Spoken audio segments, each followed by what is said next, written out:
On raconte que les grottes sont remplies de mystères et de légendes, et que même des fées et des lutins s'y réfugieraient. Je ne sais pas quoi penser de ces légendes. Toujours est-il qu'aujourd'hui, je me rends dans une grotte, appelée la grotte aux fées. Laissez-moi vous raconter son histoire.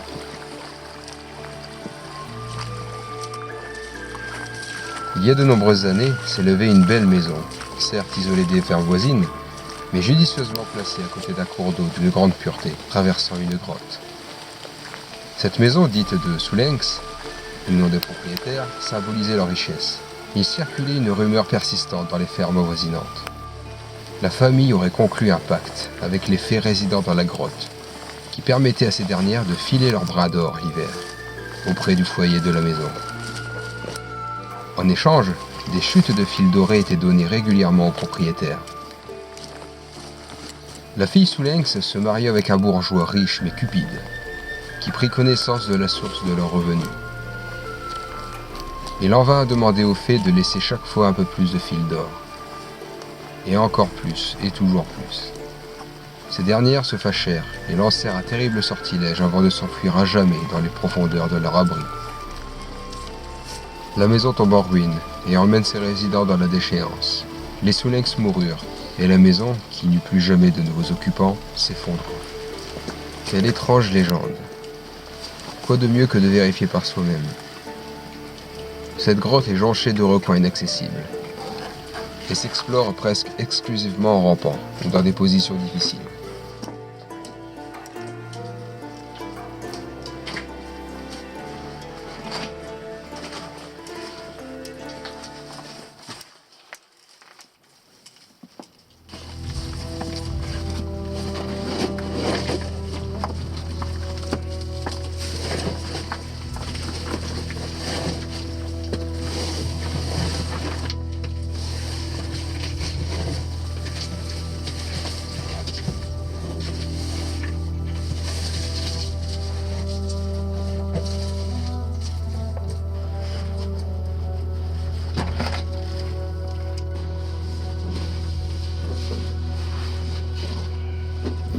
Et petit à petit, la grotte nous dévoile ses merveilles.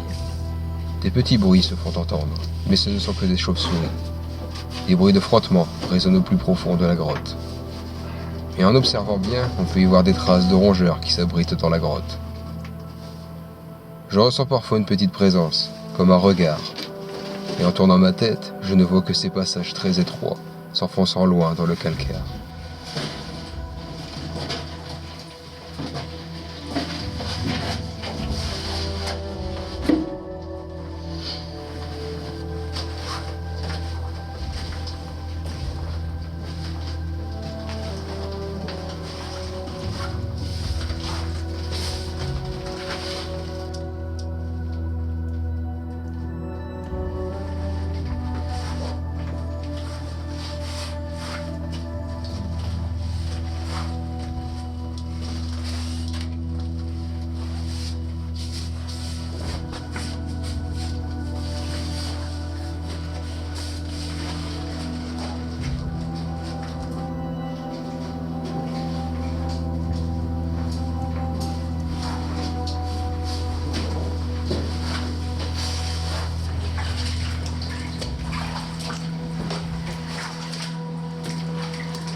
Bon, bah, aucune trace d'effet. Vous en pensez quoi, vous?